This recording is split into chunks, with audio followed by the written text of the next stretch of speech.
Mindset prepare कर लिया, सोच लिया कि किस तरह से मुझे ये वन टाइम अपॉर्चुनिटी अचीव करनी है, वो भी सक्सेसफुली।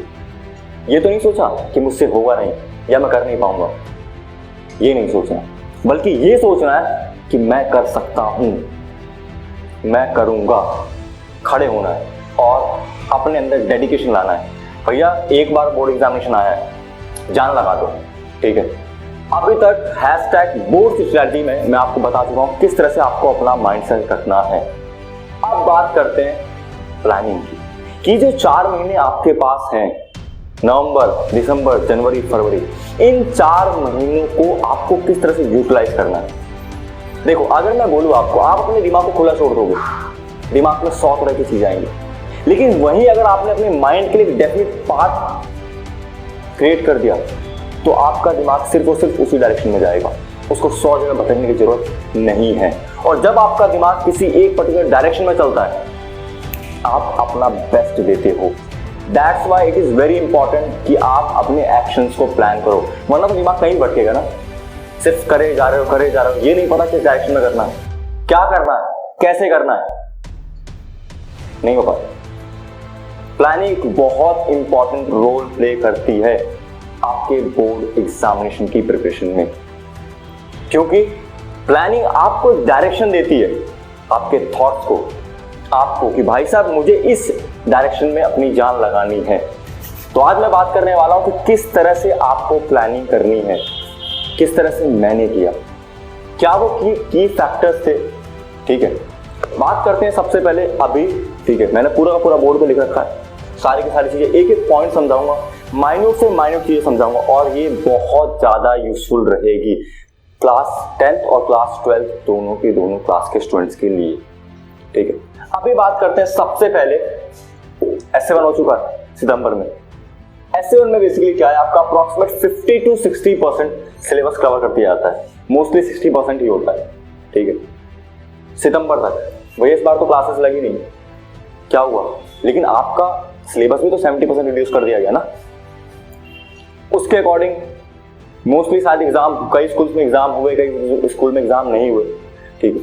लेकिन अगर हो गया S7 तो S7 तक की आपकी प्रिपरेशन कितनी है, अप्रॉक्सीमेट 50 to 60%। अब अक्टूबर, नवंबर, दिसंबर, मोस्ट प्रोबेबली ये कोशिश की जाती है कि दिसंबर या तो नवंबर के एंड तक या फिर दिसंबर के 10 तक आपका सिलेबस कंप्लीट हो जाए स्कूल से। जैसे सिलेबस वहां कंप्लीट हुआ, जैसे ही सिलेबस दिसंबर तक कंप्लीट हो या फिर नवंबर तक, आपका भी सिलेबस कंप्लीट हो जाना चाहिए अपनी तरफ से। कुछ नहीं तो वन टाइम आपका, देखो ऑलरेडी ये जो 50-60% आपके सिलेबस का आपने ऑलरेडी रिवाइज कर रखा है, इसे पढ़ रखा है, भैया हमने तो पढ़ा ही नहीं। लॉस किसका है, तुम्हारा है भाई साहब। ये जो वन टाइम अपॉर्चुनिटी मिली है, कौन लॉस करेगा, किसको फेलियर मिलेगा, यूटिलाइज तो करना पड़ेगा ना, कौन करेगा। अब मान लो दिसंबर 10 तक आपका हो गया सिलेबस खत्म, जो भी मान लो या तो अप्रॉक्सीमेट 50% और 40% जो भी रेसिडुअल आपका सिलेबस था। अभी जो सिलेबस हुआ, जो नवंबर दिसंबर में होने वाला है, अभी नवंबर की स्टार्टिंग है, ठीक है, वीडियो मैं पोस्ट कर दूंगा अक्टूबर के अंदर ही, लेकिन आपको कंसीडर करना है नवंबर से। ये जो 50 या 40% सिलेबस बचा है, इसको आपको सही से गेस करना है। अब तक जो किया कोई नहीं, लेकिन अब जो करने वाले हो भाई साहब उसको सही से करो। ये मौका नहीं आने वाला, ये 4 महीने बीत गए, उसके बाद वापस नहीं आएंगे। सिर्फ एक वर्ड यूज करोगे, काश, और कुछ नहीं। यहां सिलेबस कंप्लीट हुआ, टीचर्स की तरफ से, आपकी तरफ से भी सिलेबस कंप्लीट हो जाना चाहिए। ये खत्म, भैया प्लानिंग कर रहे हैं, हाँ यही प्लान है। आप सबसे पहले एक बार रिवाइज करो यहां तक, फिर बात आती है फर्स्ट प्री बोर्ड की। देखो जितने भी प्री बोर्ड है वो सारे के सारे आपको एक गोल्डन अपॉर्चुनिटी देते हैं अपने आप को एनालिसिस करने के लिए और अपने आप को इंप्रूव करने के लिए, क्योंकि जो गलती आप प्री बोर्ड्स में करते हो उसे ही तो इंप्रूव करना है। तो ये जो प्री बोर्ड्स है ये आपके लिए सबसे बड़ी अपॉर्चुनिटी है अपने आप को इंप्रूव करने के लिए। तो इसको बोर्ड एग्जाम को सक्सेसफुली कंप्लीट करने के लिए ये जो प्री बोर्ड्स है इनको सहारा बनाना है, इन पे फोकस करना है ज्यादा। वो तो ये प्री बोर्ड के मार्क्स तो जुड़ते नहीं, लेकिन ये आपकी प्रैक्टिस में आपको बहुत ज्यादा हेल्प करते हैं। तो प्री बोर्ड्स को ऐसे हल्के में मत लेना, मजाक नहीं चल रहा, ठीक है। कैसे? आपका सिलेबस खत्म हुआ, फर्स्ट प्री बोर्ड होगा, प्री बोर्ड में पूरा का पूरा सिलेबस आपका आएगा। मैं आपको बोलता हूं एक बहुत इंपॉर्टेंट चीज, आप अपने आप को बर्डन मत दो, ठीक है, और ना ही दिमाग को ज्यादा जोर। फर्स्ट प्री बोर्ड आया, आप टारगेट करो आप अपने सिलेबस का 40 to 60%। It is up to your capability कि जिस तरह से आप सिलेबस को टारगेट कर सकते हो। 40 to 60% या फिर 70% जैसे भी आपकी कैपेबिलिटी है, उस सिलेबस को क्या करो, टारगेट करो। मुझे प्री बोर्ड में बैठना है, मैं बैठूंगा और मेरा इस पर्टिकुलर सब्जेक्ट में 50 to 60% मैं सिलेबस करके बैठूंगा। मेरा सिर्फ और सिर्फ एक अल्टीमेट टारगेट होगा, वो टारगेट होगा इतना सब्जेक्ट, इतना परसेंट सिलेबस को कवर करना, उससे ज्यादा नहीं। क्यों? माइंड पे बर्डन नहीं देना, रिलैक्स होकर एंजॉय करके प्रिपरेशन करनी बोर्ड एग्जामिनेशन की।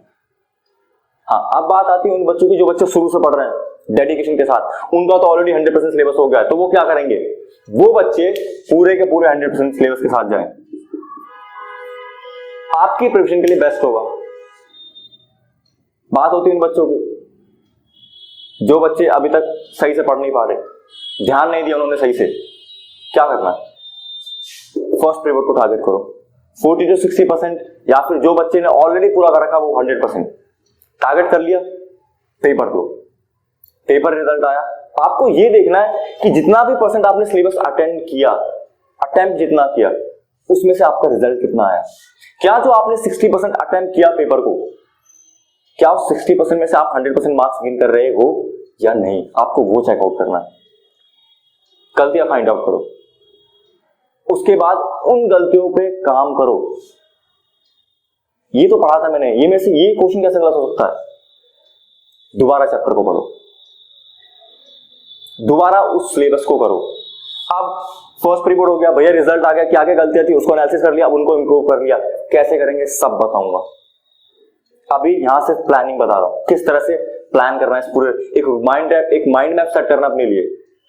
उसके बाद फर्स्ट प्री बोर्ड हो गया, आपने 40 to 60% जो भी अपने अकॉर्डिंग सिलेबस टारगेट किया। आप बढ़ते हैं सेकंड प्री बोर्ड की, जो जनवरी के स्टार्टिंग में होता है। करना क्या है? आपने 60% ऑलरेडी कर रखा है, अब जो रेसिडुअल बचा है 40%, अब उसको टारगेट करो। भैया इसको दोबारा पढ़ना, 40% पे जान लगानी है। जब ये 40% हो जाए, आपको ऑलरेडी 60 यहां किया, 40 यहां किया, ऑलरेडी 100% प्रिपेयर हो गया।